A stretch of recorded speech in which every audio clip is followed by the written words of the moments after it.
നമസ്കാരം. സോഡിയാക് മീഡിയയിലേക്ക് എല്ലാ പ്രേക്ഷകർക്കും സ്വാഗതം. 2026 ഡിസംബർ മാസം വരെയുള്ള രോഹിണി നക്ഷത്രക്കാരുടെ നക്ഷത്രഫലം എന്താണ് ഈ വർഷത്തിലെന്നറിയാനായിട്ട് ഒന്ന് പരിശോധിച്ച് നോക്കാം. രോഹിണി നക്ഷത്രക്കാരെ സംബന്ധിച്ചിടത്തോളം ഇടവക്കൂറാണ്. ഇടവക്കൂറുകാർക്ക് രക്ഷാസ്ഥാനത്ത് 2-ൽ സർവേശ്വരകാരകനായിരിക്കുന്ന വ്യാഴം സഞ്ചരിക്കുന്ന സമയമാണ്.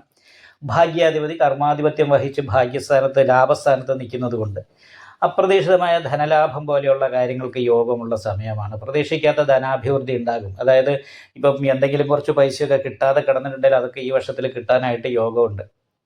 പ്രതീക്ഷിക്കാതെ ഭാഗ്യം കിട്ടാനുള്ളൊരു യോഗമുണ്ട്. തറവാട് സ്വത്ത് പോലെയുള്ള കാര്യങ്ങൾ കൈവശം വന്ന് ചേരാനുള്ള യോഗമുള്ള സമയമാണ്.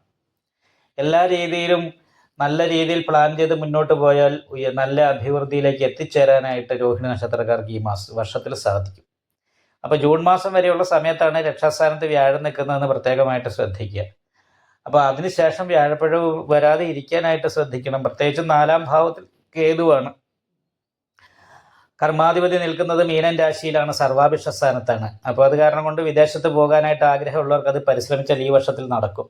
അല്ലെങ്കിലും വീട് വിട്ട് നിന്നിട്ട് തൊഴിലെടുക്കാൻ സാധിക്കും. തൊഴിലുള്ളവർക്ക് തൊഴിലില്ല സ്ഥാനക്കയറ്റവും, തൊഴിലില്ലാത്തവർക്ക് തൊഴിൽ കിട്ടാൻ യോഗമുള്ളൊരു വർഷമാണ്. അപ്പം ഈ വർഷത്തിൽ ഈ പറയുന്ന ഇത്രയും നല്ല അനുകൂലമായിരിക്കുന്ന ഗുണഫലങ്ങൾ അനുഭവിക്കാൻ യോഗമുള്ള ഈ സമയത്ത് ആ രീതിയിൽ ഉദ്ദേശിക്കുന്ന ഗുണങ്ങളൊന്നും കിട്ടുന്നില്ല എങ്കിൽ എന്തുകൊണ്ടാണെന്ന് പരിശോധിച്ചിട്ട് അതിനുള്ള പരിഹാരങ്ങളൊക്കെ ചെയ്താൽ തീർച്ചയായിട്ടും രോഹിണി നക്ഷത്രക്കാർക്ക് നല്ല അഭിവൃദ്ധി ഉയർച്ചയുള്ളൊരു വർഷം തന്നെയായിട്ടാണ് കാണുന്നത്. ഇപ്പം ജനുവരി ഫെബ്രുവരി മാസങ്ങൾ അത്ര അനുകൂലമായിരിക്കുന്ന ഗുണങ്ങൾ അനുഭവിക്കണമെന്നുള്ള സാധ്യത കാണുന്നില്ല. കാരണം എന്താ വെച്ചെന്നാൽ പൂർവ്വപുണ്യ സ്ഥാനാധിപത്യം വഹിച്ച് അഷ്ടമത്തിൽ പോയിട്ട് ബുധൻ സഞ്ചരിക്കുന്ന സമയമാണ്. ശുക്രനോട് യോഗം ചെയ്തും സൂര്യനോട് യോഗം ചെയ്തും ഒക്കെ നിൽക്കുന്നത് കാരണം കൊണ്ട് അത്ര അനുകൂലാവസ്ഥ ഈ മാസം ഒരു മധ്യം കാലഘട്ടം, അതായത് 15-ാം തീയതി വരെ അത്ര അനുകൂലാവസ്ഥ പറഞ്ഞുകൊണ്ട് 15-ാം തീയതിക്ക് ശേഷമാണെങ്കിലും ഭാഗ്യസ്ഥാനത്തേക്ക് ഈ ഗ്രഹങ്ങളുടെയൊക്കെ ഒരു മാറ്റം സംഭവിക്കുന്ന കാരണം മാനസികമായിട്ട് കുറച്ച് ടെൻഷനും പ്രശ്നങ്ങളൊക്കെ ഉണ്ടാകുമെങ്കിൽ പോലും ജോലിയുമായിട്ട് ബന്ധപ്പെട്ടും കുടുംബ സംബന്ധമായിട്ട് അനുകൂലമായിരിക്കുന്ന നേട്ടങ്ങൾക്കും ഗുണങ്ങൾക്കും തന്നെയാണ് യോഗമുള്ളത്.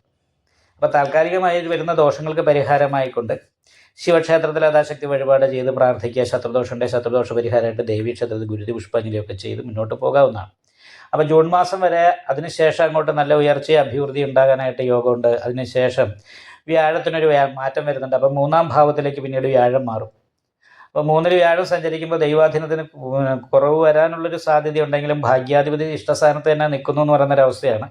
വീട്ടിൽ കുറച്ച് അഭിവൃദ്ധി കുറവ്, കുറച്ച് പ്രശ്നങ്ങൾ, വീട് വിട്ട് നിൽക്കാനുണ്ടവർ, ഇങ്ങനെയുള്ള വിഷയങ്ങളൊക്കെയാണ് ബാധിക്കാനുള്ള സാധ്യതയുള്ളൂ. ഇപ്പോൾ വീട് വിട്ട് നിന്ന് തൊഴിലെടുക്കുന്നവരെ സംബന്ധിച്ചാണെങ്കിൽ അതൊരു വലിയ വിഷയമേ അല്ല.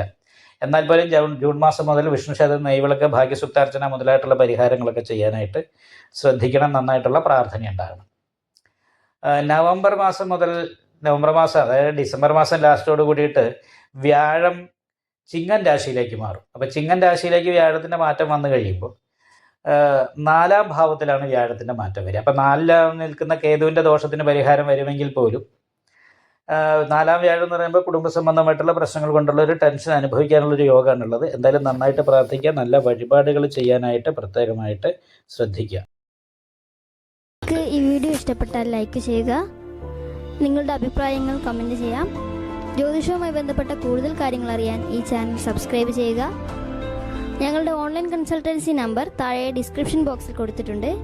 ആവശ്യമുള്ളവർക്ക് കോൺടാക്റ്റ് ചെയ്യാവുന്നതാണ്.